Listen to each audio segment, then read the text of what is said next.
Hello, welcome to another episode of What Are You Selling with me, David Green. And joining me today is Raven Oak, author of The Ringers. How are you doing today, Raven? Pretty good. For me, it's morning. And Yeah, so, yeah, it's the start of a new day and hopefully a good one. let's hope so. Fingers crossed. Whereabouts are you calling in from? Seattle, Washington. Oh, right, okay. So I don't know why I said that in such a okay, it's kind of way. Because but the reason I did was because I was talking to someone a few days ago from a similar part of the world as you are, and he was the first person from the Pacific Northwest that I'd spoken to on the channel. Ah. I had a second, so second is Well, always, as a second child, second is always best, I think. Pacific Northwest seems to be kind of a huge area for authors, Hmm, specifically science fiction fantasy. There's a lot of us up here. right. Yeah, well, it's funny 'cause I was saying to the other author, I have a book that's a series that's set in the Pacific Northwest. Nice. I've never been there. I'd like to go there. I'd like to go for a variety of reasons, but it was one of those things that I was born in the 80s, so one of the things that I was watching on TV, which I shouldn't have been allowed to watch when I was like 7 or 8 years old, was Twin Peaks. Hmm. And then you get into that kind of stuff. So it's always like it had this kind of weird vibe to it. And then I got into grunge music and Nirvana and all that kind of stuff from that area. Hmm. So it's a place that I was always like, because I live in Ireland, and so I talk to a lot of American authors that are always like, yeah, I've never been to Ireland, but I feel this kind of like kinship with the place because of all this. And I'm like, I feel that way about the Pacific Northwest, and maybe one day I'll go and I'll be like, this isn't what I thought it would be at all. Well, that's pretty cool. Yeah, Worldcon, which is a very large science fiction convention, was in Dublin a few years back, and I didn't get to go, and I regretted that. I was like, so yeah, I kind of feel the same way where I'm like, I would love to go visit your realm in the same way and just kind of, oh, this is nice. Yeah, there is some nice parts of it. Worldcon is in Glasgow in 2 years in 2024, so you should try and go over to that one because it's close enough to Ireland. Hmm. Really. You To can just hop over. hop over to get a boat, something like that. Yeah, That'd be pretty cool. yeah, it would be cool. I'll do what the Giants used to do and just stride across the Giants Causeway. That's the way it is, isn't it? So, how did you get into writing? I suppose, like with most writers, you got through it from the things that you enjoyed to read. To some degree, I think my entire life I have always been somebody who has told stories. So 5-year-old me would climb a tree and tear my pants, coming down. And instead of going home, proverbial tail between my legs and I tore my jeans, I was chasing giants and I climbed up a tree, but they were too tall. And then I, was battling with them and they knocked me out of the tree and they tore my jeans. So I was always telling stories to try to get out of trouble. Um, and then I discovered science fiction and fantasy by way of Anne McCaffrey specifically Okay. and her burn novels. And I spent the summer after sixth grade writing. I didn't know what fan fiction was, but basically I wrote a 360-page novel that was basically Pern 2.0. Right. And then I made maps and I drew characters. And I mean, I went through the whole shebang and I thought that I was a total badass author wise because I had done what all the pros do. And of course, it was absolute drivel, but that's how I got my start and my interest. And I started attending conventions and conferences for writing in high school and got fairly serious, ended up in a actual critique group made of people who were all pro published. And I was the only child in the group, but I managed to write well enough to fit in there. And that's just kind of how everything kind of spiraled and became what it did. That's great. Do you still do any fan fiction, or did you do any more fan fiction as you got older? I didn't. I really wanted to make my own stuff. Right. So it became more of I have this really cool idea and I want to go do this thing. So I'm going to go do that. And yes, I love this world, but no, really want to go write my own thing. I have done tie-in fiction here and there. Right. So, that is it's not, it's kind of like a sanctioned fan fiction Yeah. in the sense that you get paid to write in somebody else's world. Mhm. And so I did do that. And my kitty is back from the vet, which is why you just heard this meow. Um, so yeah, I've done a little bit of that for pay, but not too much because again, I prefer my own worlds. Oh, yeah. How would you feel about someone writing in your world? Because if what you created in the future, because I think it's a really interesting thing because there is that line with fan fiction, and I actually Yeah. I've never written fan fiction, but I suppose when you're a fan of anything and you're kind of thinking, especially if you're like a TV show or a book, and it's in between books and you're kind of imagining what might happen next, that's kind of fan fiction, I suppose, isn't it? So we all kind of do it. But I like how like obviously the most famous one is Lovecraft with so many people kind Mhm. of working in his world and everything. But then there's the Conan books as well, and you know there's other things where you could say that you know the latest Star Wars are essentially fan fiction, licensed fan fiction because George Mhm. Lucas has nothing to do with them. So how would you feel about one day you had your own world and then other people were like, I'd like to tell a story in this world. You know, that wouldn't bother me too much. I think I would prefer it to be tie-in fiction where I could kind of maybe have some say in what they're writing because some things, if they decided, oh, I want to write about this character, but I'm already going to tell that story and they just didn't know it yet, kind of thing, I wouldn't want that kind of conflict. But otherwise, I've never had a problem with fan fiction and people writing in discovered worlds and things like that. I think it helps make the new writers that are coming up. It's good practice, and when done well, it can tell a really good story that maybe the author just didn't realize. So, you know, I'm a fan of that. I mean, you've appeared in anthologies and the like, so that's you probably have that disposition where it's like, well, you know what, it's great to all work together on a project or to see different points of views. Yeah. Anthologies are fun.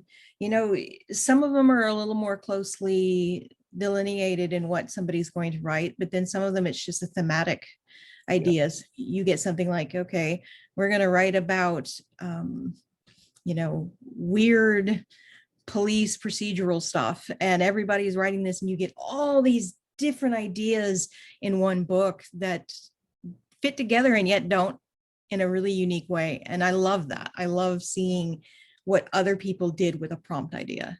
yeah, that's always fun. I started off working in anthologies as well before, Mhm. you know, and some of them, are, like you say, just like from a writing prompt or a theme, but then some of them were shared world anthologies, so it's all like you know stories taking place in the same location, some Mhm. characters and everything, which were fun to do as well. And they could get a little bit tricky sometimes, as group projects can with creative people.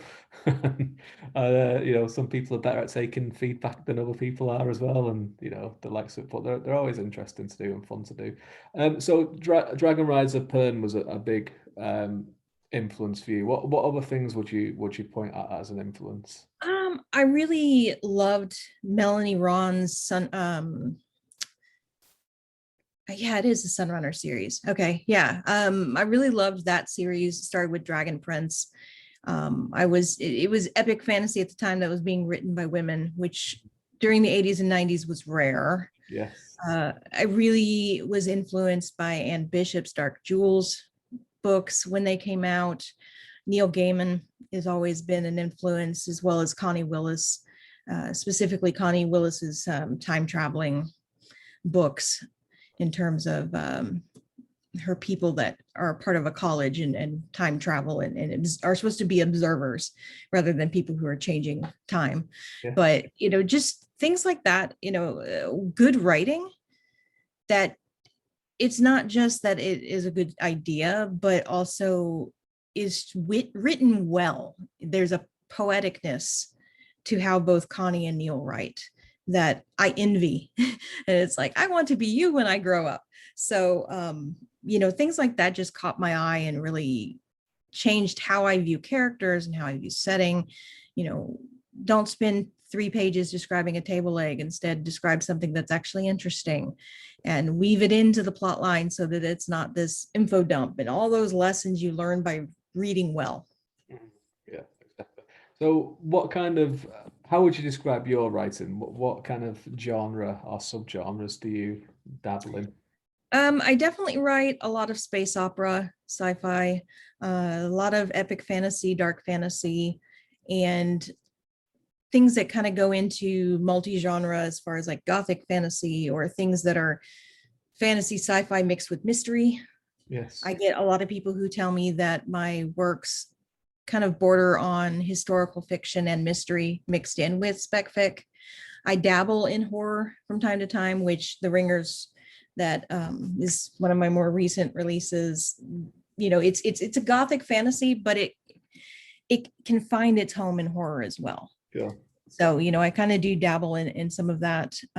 My horror is less sociopath killing thriller and a little more on the edge of the kind of horror you could share with your kids. So it's creepy Yeah. and it could be a little scary, but it's not necessarily, we're going to go chop everybody up. Right away. Anyway. At least right away. Yeah. Yeah. Well, that's like, I mean, fantasy was born from horror anyway, from the gothic horror Mhm. genre. So there is that line of gothic fantasy, gothic horror, where it is the lines do blur quite a lot. Mhm. And one of my favorite authors is Robert Jordan, who did the Wheel of Time series. But he started off writing Conan books, and obviously Conan, Robert E. Howard worked in the Lovecraft sphere, so it all kind of bleeds over and comes into it anyway. So it's, Does. yeah, so I always kind of find it weird where when you, I mean, obviously people have the tastes and they have whatever, but when some people are like, I'm never going to read fantasy even though I like horror, or I'm never going to read horror even though I like fantasy, and I always think there's quite a lot of overlap there. Why don't we just give it a try and see what you think? I have a fantasy series that's going to finish up this year. And the first book of Maskin's Blood is one of those books where people who don't think they like fantasy have picked it up and then gone, oh, I actually really like this. Maybe I do like fantasy. Huh. And it's like, fantasy is a very broad genre. Yeah, To say you don't like it, it's like, well, what have you read? Because, if the old school stuff isn't your thing, there's a lot of new fantasy that's really good. And yeah. if you don't like the new, there's a lot of old. So, you can find something. Yeah, because like they say that new fantasy, like urban fantasy or stuff like, I mean, that has a lot of horror elements in it. I mean, I don't know if you've Mhm. read the Dresden Files or anything, but like Yeah. the first couple of books are werewolves and vampires and everything like that. Mhm. Staples of horror, but Yeah. in a fantasy setting. So yeah, I'm like you. I'm kind of like, what, we can put other genres in here as well. Let's have a little bit of fun with it and see where Mhm. it takes us. Because why not? Absolutely. Uh, so tell us a little bit about the Ringers. So the Ringers came out just before Christmas. Obviously, Yes. it has a Santa-like figure on the front of the cover. Yes. So tell us a little bit about it. Well, it was actually the brainchild a little bit of my partner and myself. We were in the car driving, and it was around Christmas time, a couple years back. And Eric, my partner, looked at me and was like, man, sometimes you can take Christmas carols and they can be really creepy. Hmm. And at the same time as Ringers came out, I also released Old Saint Nick, which I literally took that he sees you when you're sleeping, he knows when you're awake, and made it creepy.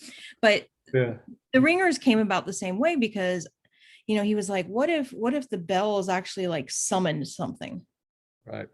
And then my brain just, and I pictured these skeletal horses that had bits of flesh still on them, so they were kind of half alive and half dead, and these skeletal figures that were wearing Santa suits, like they had been Santa or some kind of Santa Claus figure. And when the bells ring at midnight during Christmas season, 12 days of Christmas, these creatures came into towns and they would go after people who were out of place, people who were a little too outspoken, people who, didn't do their job the way they were supposed to, the rebels, so to speak. And they would take them and they would kill them. And this young girl who is a newer magic user who's been accepted into this magic academy, but her parents don't have the money yet. They end up homeless and ending up in this town where the ringers are based. And she is very curious, way too curious, which is perfect for a magic user, not so perfect for this town. And so she is going to have a run-in with the ringers and tries to save the town and herself in the process. And so while there's definitely creepy elements to it, and yes, the ringers do kill people, it's not in your face about it. So Right. it's very gothic fantasy horror in a more creepy way, Sure. I guess I could put it. It's a great idea because Christmas is quite creepy in a lot of It ways, can be. right? Yeah. 'Cause my son's birthday is just before Christmas, and so he's So is just mine. he's just turned 4, and so he was 3 turning 4 this Christmas, and he was excited about his birthday and about Christmas, but then he's also kind of like, there's someone coming down the chimney when we're asleep, and I'm like, yes. Right, as if it's the most normal thing in the world. Yes, a man in a red suit is going to climb down our chimney when we're all sleeping, and he's going to creep around the house and leave things like, at the end of your bed and all this kind of stuff. And he knows, he has a list of everyone who's been good and bad throughout the whole year. He knows what you've been doing. This is like, and you can see him kind of like, and he gets, as Christmas approaches, he gets more worried about it because he's kind of like, have I been good? What's this man gonna do when he climbs down the chimney? And that's Yeah. it's Well, mental. it's weird because we teach kids, stranger danger, Yeah, don't let strangers in the house, don't go with them. And then yet we have this stranger coming down the chimney yeah, that's supposed to leave them things and know things about them. And yeah, there's a little bit of a disconnect there. yeah. And I like my son's very like he's very switched on. So he's like, what about houses that don't have chimneys? And he can he has magic, so he can slide under the door and everything. So he's like, he can get into every house.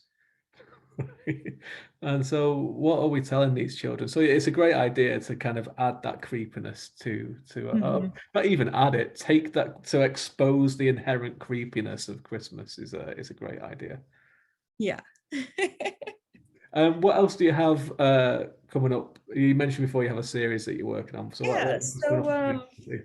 book 1 and 2 have come out, and I'm trying to get this actually in the right order because they make a nice Very nice. picture.